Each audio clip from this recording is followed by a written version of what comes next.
নমস্কার, কেমন আছেন সবাই? আশা করছি সবাই ভালোই আছেন। তো আমিও বেশ আছি। দেখুন, আজকে নিরামিষ একটা ঘ্যাটের রেসিপি আপনাদের সঙ্গে শেয়ার করছি। তো ঘ্যাটটা রান্না করতে আমার এখানে আলু, ফুলকপি, কুমড়ো আর পালং শাকের ডাঁটা লাগছে, আর আদা আর লঙ্কা লাগছে।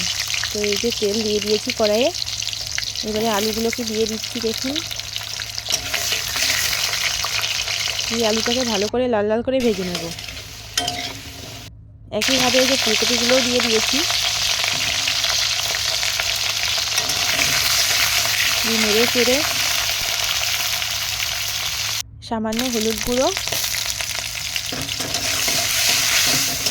আর সামান্য লবণ দিয়ে ভেজে তুলে নেব। ফুলকপি ভাজার পরে কুমড়ো দিয়ে দিয়েছি, দিয়ে সামান্য লবণ দিয়ে কুমড়োটাকে ভেজে নিচ্ছি। দেখুন, আমার সব সবজি ভাজা হয়ে গেছে, তুলে নিয়েছি।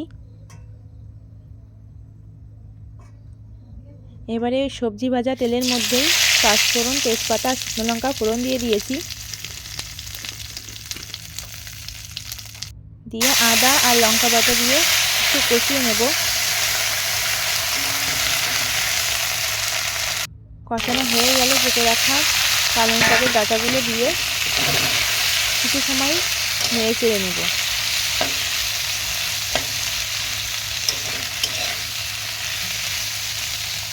ডাঁটাটা হাফ সেদ্ধ হয়ে যাওয়ার পরে ভেজে রাখা সব সবজিগুলো দিয়ে দিয়েছি,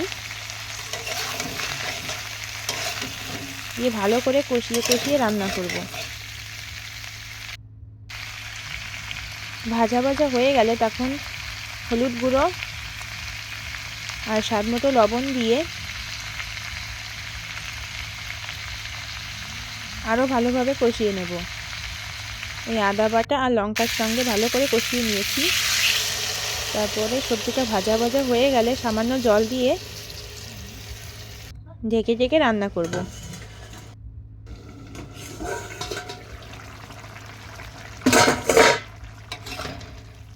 একটু নেড়ে চেড়ে দেব, দিয়ে সবজিটা হাফ সেদ্ধ হয়ে গেলে একটু ভেঙে ভেঙে দেব। তারপরে এই যে স্বাদ মতো চিনি দিয়ে দিয়েছি। দেখুন, ঘ্যাটটা একটু মিষ্টি মিষ্টি খেতেই ভালো লাগে, তো তার জন্য সামান্য চিনি দিয়ে দিয়েছি। হয়ে গেছে ঘ্যাট রান্না করা। এই যে ধনেপাতা কুচি দিয়ে দিয়েছি। দেখুন,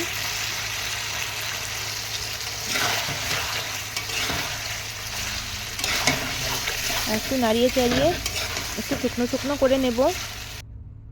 নামিয়ে নিয়েছি। দেখুন, দেখতে যেমন ভালো এসেছে কালারটা, খেতেও সুন্দর হয়েছিল। তো আপনারাও বাড়িতে এভাবে ট্রাই করবেন এবং আমার চ্যানেলটাকে সাবস্ক্রাইব করে একটু আমার পাশে থাকবেন।